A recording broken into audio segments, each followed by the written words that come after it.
Para o antropólogo José Carlos Levinho, as recentes propostas de transferir a responsabilidade de demarcação das terras indígenas, que hoje é da União, para o Congresso Nacional, não deixam dúvidas. Por conta da força das bancadas ligadas ao agronegócio, a situação atual do índio brasileiro é preocupante. Eu lembro da situação de Raposa Serra do Sol, onde diziam, né, lá em Roraima, onde diziam que os índios representavam uma ameaça ao território nacional por causa da demarcação na área de fronteira, que os índios não eram índios, etc. E aí, lá no Supremo Tribunal, mostraram, né, os índios carregando no paneiro os marcos com rondon, né, para proteger, né, e legitimar o território do país. E uma das lideranças indígenas lembrou, quer dizer, para garantir o território nacional, nós servíamos. Agora, que, né, tem outros interesses, nós não servimos mais. Com especialização em línguas indígenas brasileiras, José Carlos é o atual diretor do Museu do Índio no Rio de Janeiro. O ataque à identidade dos índios ocorre desde quando os portugueses chegaram aqui. Primeiro eles não tinham alma, depois eram canibais, né, ou não eram gente. Né? Quer dizer, sempre quando você quer, né, tratar o outro como inimigo, né, você tira a humanidade dele. Né? Você retira ele da humanidade. Você diz que ele é selvagem, ele é criminoso, ele faz coisas que merecem a ação, né? que legitimam a ação que eu estou praticando contra eles. Né? Então, essa coisa da identidade, ela serve para isso, ela serve para ser manipulada. Né? Então, as minorias sempre sofrem esse tipo de embate. Levinho foi amigo de um personagem que fez história no Brasil ao juntar essa maneira de pensar ao objetivo de lutar pelas populações indígenas, Mário Juruna. Na década de 1970, quando andava pelos gabinetes da Fundação Nacional do Índio, em Brasília, tinha sempre à mão um gravador. Segundo ele, para registrar tudo o que o branco dizia e desmentir algumas autoridades que não cumpriam a palavra. Acabou eleito deputado federal e conhecido no mundo todo. As denúncias que fazia chegaram até ao então Papa João Paulo II. É muito pistoleiro que mata o índio como animal. Então, o que esses povos precisam é ter acesso. Ter o seu direito de falar, de aprender, de estudar, de ocupar os espaços, né, e de dar voz a eles. Mário Juruna que justamente inovou por usar um recurso tecnológico grande, que era um gravador cassete enorme. O uso da tecnologia pelos índios como forma não só de denúncia, mas de comunicação entre as diferentes etnias teve uma iniciativa pioneira em 1985, quando entrou no ar o Programa de Índio, produzido pelo Núcleo de Culturas Indígenas da Universidade de São Paulo, a USP. A Rádio USP apresenta Programa de Índio. Ukusere, Nabasase, Nabasese, Atiditak Seremani Nicaragatigo. Toena até Basase, Noani Betira, até Teorani, na Heripona Bessu, Nkahasa. Estas são as minhas palavras, na minha língua, o que quero dizer. Esta é uma salvação com o nosso pronunciamento nesta rádio, o símbolo da nossa história, o símbolo de nossa resistência, que até hoje não podíamos falar.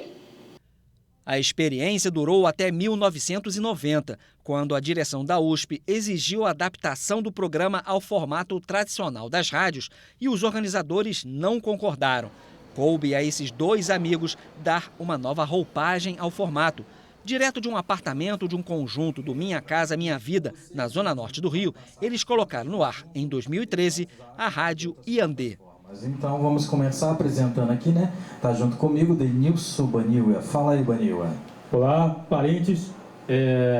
Fiquem ligados na Rádio Iandê e aproveitem e mandem seu recado para o nosso WhatsApp ou para nossa página no Facebook, Rádio Iandê.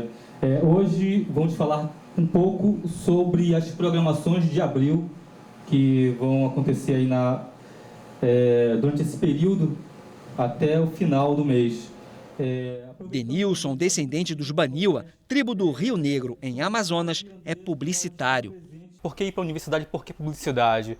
Porque eu, e como todos os outros povos indígenas do Brasil, a gente vê o seguinte, que há muito desconhecimento. Assim, todo mundo diz que conhece algum indígena, todo mundo diz que tem algum parente indígena na família, mas na verdade não conhece nada sobre indígena. O que conhece é o que está no livro de história, que é sobre descobrimento, sobre o índio de 1500 que anda pelado, que é amigo da natureza, mas isso não é o índio de verdade. O índio de verdade, ele é o índio atual, que sabe português, que usa roupas, que usa tecnologia e que ao mesmo tempo mantém a cultura. Já Anapuaca Tubinambá é gestor de marketing. Para ele, a diferença entre culturas, que engloba 300 etnias com mais de 200 línguas, não dificulta a comunicação. Eles recebem material do Brasil inteiro e nos mais diferentes idiomas. A gente tem a língua portuguesa, um fator prioritário, mas alguns produtos, algum material chega para a gente nas línguas maternas, e isso para a gente é muito mais importante do que a língua portuguesa nesse aspecto. Se eu vou entender, eu não me importo. Como é uma mídia dirigida, né, e nos aspectos para povos, a etnomídia é baseada nisso, é de povo para povo, eles se comunicam entre eles. A nossa missão nesse momento é observar o que está acontecendo e ao mesmo tempo aprender. Eles não precisam de muita estrutura. A tecnologia cada vez mais acessível possibilita que a rádio funcione 24 horas. A programação inclui músicas indígenas tribais, educação, informação e muita interação. Isso fica nítido nas gravações. Os olhos não desgrudam dos celulares para ver as notícias que chegam de toda a parte. E, claro, há espaço para pedidos dos ouvintes. Mandar um alô a toda a equipe da Rádio AD e todos que estão sintonizados nessa frequência. Estou pedindo qualquer música indígena que estiver disponível aí. Aqui quem fala é o Maico PBH Cricati, falando aqui direto de Goiânia. E é isso. Obrigado, Michael Cricati. Mas antes de colocar a rádio no ar, havia um desafio tecnológico. Normalmente, as web rádios transmitem numa velocidade de 128 kb por segundo. Só que esse volume de dados é considerado muito pesado para um país como o nosso, onde já há mais celulares conectados do que computadores pessoais e até notebooks. Depois de muita procura, inclusive no exterior, eles encontraram aqui mesmo, no Brasil, uma empresa capaz de resolver o problema. Hoje, não com 128, mas numa transmissão de apenas 32 kb, qualquer smartphone com baixa conexão consegue ouvir a Yandé em qualquer parte do mundo. No ranking dos lugares onde a rádio é mais ouvida, já apareceram, além dos países da América Latina, os Estados Unidos, a Itália, a França e até a Croácia. Mas a história mais curiosa tem como origem o arquipélago de Ibiza, na Espanha. Sinal de que, mais do que nunca, vivemos cada vez mais na era da aldeia global. Um ouvinte que entra em contato com a gente pela mensagem, né, pelo contato de mensagem da fanpage, e diz: estou aqui em Ibiza, eu tenho uma barraca, eu tenho um bar, e aqui eu toco a Rádio Yandé para os meus clientes. Isso faz parte do meu dia a dia, que eu ouço Rádio Yandé, gostei e coloquei no meu bar. E os meus clientes aqui ouvem. Então, assim, poxa, é legal. Isso independe de como ela está sendo utilizada, mas assim, está sendo ouvida. Então, para a gente foi uma gratidão, e como muitos outros locais que ouvem a Rádio Yandé nos seus ambientes.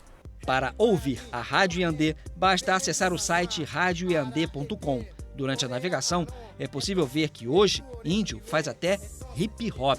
É ouvir e desfazer qualquer estereótipo. Venha com nós nessa levada. Cheiro Renoi,